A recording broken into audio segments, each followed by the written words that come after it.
Google is working on a new agentic mode called Remy, as well Codex might be getting an ultra-fast mode, and they might be dropping a remote control feature to ChatGPT for Codex, as well the new upcoming Gemini Omni model is producing outputs that are competitive to Seedance 2.0. So let's get into it. Google seems to be testing out a new agentic mode called Remy, and it's being tested by trusted testers right now.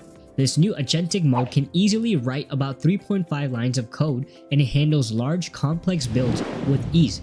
And what it seems like is that this new agentic mode is being powered by the Flash thinking models. Now, if you're not aware what the Flash models are, think of them as models that are, number one, super quick, that's why the name Flash, as well powerful enough that they're generating outputs that are competitive to other larger models that have obviously more thinking capabilities. But people love using the Flash models obviously because of the speed. But what's really cool is that the 3 Flash thinking model, which is the name that they're actually associating Remy with, is being routed to 3 variants of 3.2 Flash thinking models. 3.2 Flash thinking variant 1, variant 2, and variant 3. What exactly is the difference between these variants is still a little bit unclear. Maybe this is the level of thinking it has to depending on the task. That's just my guess. But what's really cool is that all of these variants are being used to generate outputs, and as I said, it's able to handle large complex builds with ease. As well, this is being tested by trusted testers, so we might see Remy, the agentic mode, being launched probably around Google I/O, which is May 19th, so a couple of days now. So this might be Gemini's answer to gain some competition back from OpenAI and Claude Code by launching an agentic mode that is, number one, fast and efficient, as well as able to handle large complex things with ease. That is definitely something that developers want, something that is capable as well fast. So if this mode comes out the way it's sounding right now, OpenAI and Anthropic are going to be put under pressure again.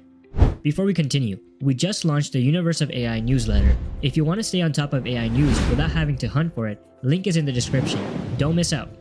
The Codex team from OpenAI is not done shipping, and they might be shipping a new mode in Codex called Ultrafast. This new mode might be about 2 to 3 times faster than what current modes are currently set at. There is a fast mode, if you take a look at it, which is actually in production, and the description underneath that is 1.5 times the speed and is increased usage.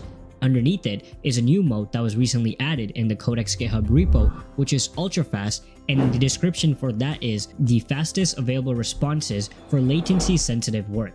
Now, a lot of people working with Codex or Claude Code already appreciate how fast these models are at getting things done. But if a new mode is coming, which is ultra fast, and it sits above the fast tier, which is 1.5 times the speed, the new mode, ultra fast, is probably going to be 2 to 3 times faster than normal mode, which might speed up your workflow. Obviously, whenever you choose a faster version of any model, you are compromising on a couple of things. You're compromising on the model's ability to think through the problem properly, or as well, you might be compromising on the planning section before you get into actual development workflow. However, what we do know is that many of these platforms, Codex and even Claude Code, they have multi-agents now, where basically one agent is responsible for planning and thinking before any work gets done, and then sometimes it delegates the task to sub-agents who actually go and finish the task at hand. So maybe if you're going to use ultra-fast mode, it might make sense for you to use it in that manner. You might have a thinking agent, which is the main agent actually responsible for planning your tasks and planning the whole project pipeline. And then if you are able to configure and enable your sub-agents to use ultra-fast mode, that would be the best of both worlds, where you're balancing thinking and planning, as well making sure that the execution is not delayed. The note also said that this is available for latency sensitive work, so maybe it only kicks in when the scenario is obviously latency sensitive. But whatever the new mode is, when it does go live, it's definitely going to attract a lot of people, and a lot of people will try out the ultra fast mode because sometimes you just need something quick done from Codex and don't need a long running task going on for a couple of hours. So this might be a mode that a lot of people might benefit from as well. OpenAI is teasing a new ChatGPT feature allowing direct control of Codex from your mobile phone, aiming to allow people to unify the whole coding workflow. Now, this is something we saw with Claude Code, where they added a remote control mode, which basically allowed people to execute tasks on their laptops and then maybe go for a walk, whatever it is, and check the process of your coding workflow from your phone, as well launch additional steps or approve permissions, whatever the case is, through your phone. So we saw Claude Code launch remote control, and now it looks like OpenAI is doing the same thing.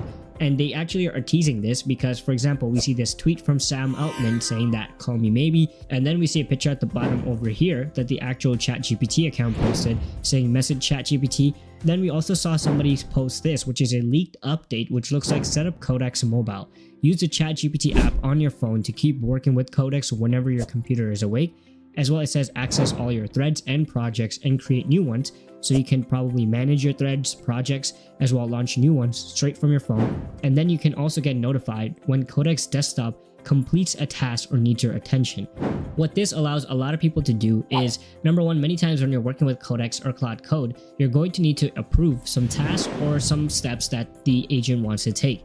Now, if you don't approve that, the workflow stops there. So obviously people want to be able to move around. If there's a long running task, you don't want to be sitting at your desktop and just waiting for a approval to come in or a notification that needs your attention come in. By setting up Codex Mobile, you don't have to worry about sticking to your desktop. You can move around, which might not seem like a big thing for a lot of people, because many times people, while they're working with AI applications, they're doing things on the side, maybe watching a video or something. So people might not leave their desktop at all.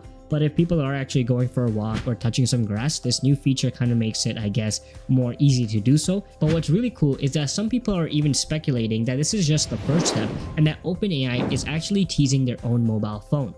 We know that there were leaked supply chain reports about specs being shared with manufacturers and a likely reliance on MediaTek processors. And then there was recent analyst notes from Ming Chi Kuo suggesting mass production of an AI agent phone that could begin as early as the first half of 2027.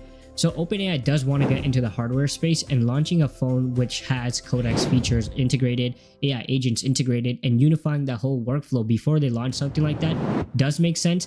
Obviously, these are early rumors, but we do know that both OpenAI as well as Anthropic are pushing towards an IPO. So if they're able to launch a hardware device that is generating actual sales, and obviously phones are going to bring in a lot of revenue for the companies. However, they are very competitive spaces. It's hard to imagine OpenAI, who basically has no hardware experience, coming into this space in early as in 2027 and launching a phone that's going to compete with Apple, that's going to compete with Samsung, that's going to compete with even Google's own phone, which already has AI built into it through the Gemini. So it's hard to really imagine how competitive this new phone or this new hardware device from OpenAI will be. But we do know that OpenAI definitely wants to get into the hardware space. It could come as a phone, as some rumors suggest, or it could come as a wearable device. We also heard early rumors about a pen, even headphones like earbuds, things like that. I think it might make more sense for OpenAI to launch a headphone or a wearable device like that compared to a phone, just because of the competition in that area.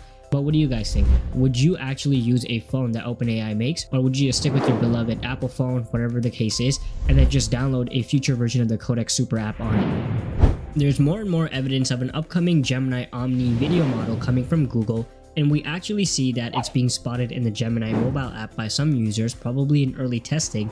And what the video sample shows is that meet our new video model, remix your videos, edit directly in chat, and try a template. So this is basically a new version of VO, I'm guessing, a Omni model, which I guess is an upgrade from the VO models. But what seems to be happening at the moment, it seems to be quickly consuming usage limits. Based on early tests, the usage is actually a new tab that's going to be available both on the web and mobile app, which basically displays your usage, probably for the Omni model as well your overall limits. And what you guys are looking at right now are actual generations from the new model that has better mathematical and text coherence compared to earlier VO models. However, some people are saying that this model is good, but it's not going to compete with Cdance 2, which still has an edge currently, which I think is fair. Both of these models are pretty strong based off the early leaks. Cdance 2 is definitely number one at the moment. If Gemini launches a new Omni model that is maybe on par with Cdance 2, it probably gets some traction, and a lot of people are obviously going to use it because VO probably has a stronger user base, as well integrating it into the Gemini application, which has definitely more ease of use compared to using Cdance 2.0, will allow this Omni model to compete. So we shall see when it actually launches, but this new model looks pretty promising. But that's it for today's video. Make sure you guys are subscribed to the channel. Until then, I'll see you guys in the next video.